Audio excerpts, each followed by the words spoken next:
आज Doubtnut app download करें। Doubtnut पर अपने सभी गणित, रसायन विज्ञान, भौतिक विज्ञान और जीव विज्ञान के डाउट्स का करो सफाया। बस प्रश्न की फोटो खींचो, एक ही प्रश्न को क्रॉप करो और तुरंत वीडियो सोल्यूशन पाओ। अभी डाउनलोड करें। हेलो दोस्तों, प्रश्न है निम्नलिखित में से कौन एक अपरिमेय संख्या है। विकल्प ए दे रखा है वर्गमूल 81/100, बी वर्गमूल 31 और सी दे रखा है वर्गमूल 144/169 और डी दे रखा है इनमें से कोई नहीं। ठीक है, प्रश्न में क्या पूछा है, अपरिमेय संख्या। तो हम क्या देखेंगे, इसमें से जो परिमेय होगा तो वो अपरिमेय तो होगा ही नहीं। ठीक है, तो हम क्या देखेंगे, कौन सी संख्या इसमें से परिमेय है। ठीक है, तो सबसे पहले देखिए परिमेय संख्या किसे कहते हैं। लिखेंगे परिमेय संख्या। ठीक है, जब भी अपरिमेय पूछे ना तो अपरिमेय संख्या चेक कर लीजिए। ठीक है, तो उससे आपको अपरिमेय का पता चल जाएगा। ठीक है, देखिए परिमेय संख्या किसे कहते हैं, वह संख्या है जिसे हम p/q के रूप में लिख सकते हैं।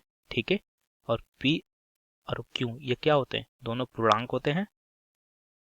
और q क्या होना चाहिए, जो बटे में होता है, ये 0 के बराबर नहीं होना चाहिए। ठीक है, तो इन शर्तों को जो पालन करता है उसको बोलते हैं हम परिमेय संख्याएं। ठीक है, अब हम एक एक करके देखेंगे कि कौन से परिमेय संख्या है। अगर परिमेय संख्या है तो वो हमारा विकल्प गलत हो जाएगा, परिमेय संख्या नहीं है तो क्या बचा, तो यानी कि अपरिमेय संख्या है, तो वही विकल्प हमारा सही हो जाएगा। ठीक है, सबसे पहले देखेंगे ए क्या दे रखा है, वर्गमूल 81/100। ठीक है, अब देखिए वर्गमूल 81 है। ठीक है, 81 का वर्गमूल क्या होता है, 9।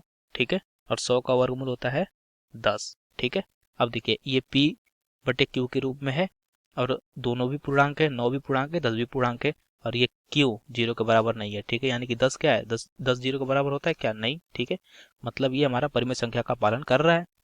परिमेय संख्या का पालन कर रहा है तो ये अपरिमेय संख्या होगा नहीं। ठीक है, ये परिमेय संख्या है तो ये विकल्प हमारा क्या हो जाएगा, गलत। ठीक है, क्योंकि यह एक परिमेय संख्या है। ठीक है, हमें ज्ञात क्या करना है, अपरिमेय।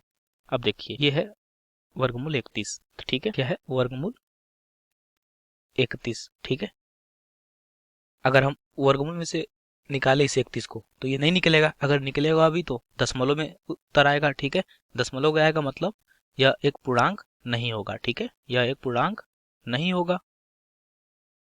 अगर ये पूर्णांक नहीं होगा तो ये परिमेय संख्या की शर्त का पालन नहीं करेगा, अतः ये क्या हो जाएगा, ये एक अपरिमेय संख्या हो जाएगा। देखिए क्या होना चाहिए, पूर्णांक होना चाहिए तभी तो परिमेय संख्या होगा, लेकिन ये पूर्णांक होगा नहीं। ठीक है, तो विकल्प बी क्या हो जाएगा, एक अपरिमेय संख्या, इसलिए विकल्प बी इस प्रश्न का एक उत्तर होगा। ठीक है, अब सी देखते हैं, सी क्या है, वर्गमूल 144/169। 144 को बाहर निकालेंगे वर्गमूल से तो आएगा 12, क्योंकि 144 का वर्गमूल 12 होता है। उसी तरीके से ये 169 है, इसको बाहर निकालेंगे तो हो जाएगा 13। देखिए ये क्या है, ये p/q के रूप में है और 12 और 13 दोनों पूर्णांक है और q यानी कि 13 0 के बराबर नहीं है, तो ये भी परिमेय संख्या का पूर्णतः पालन करता है। ठीक है, तो ये भी इस विकल्प का सही उत्तर नहीं होगा, क्योंकि ये क्या है, परिमेय संख्या है, अपरिमेय नहीं है। तो ये भी क्या हो जाएगा, सी भी हमारा गलत हो जाएगा और डी तो वैसे भी गलत है क्योंकि हमारा बी पहले से सही हो चुका है। ठीक है, तो इस प्रश्न का उत्तर सिर्फ एक होगा, बी वर्गमूल 31 एक अपरिमेय संख्या है। धन्यवाद। कक्षा 6 से 12वीं से लेकर नीट, IIT, JEE वो एडवांस के लेवल तक 1 करोड़ से ज्यादा छात्रों का भरोसा। आज ही डाउनलोड करें डाउटनेट ऐप या व्हाट्सएप करें अपने सारे डाउट्स 8400 400 400 पर।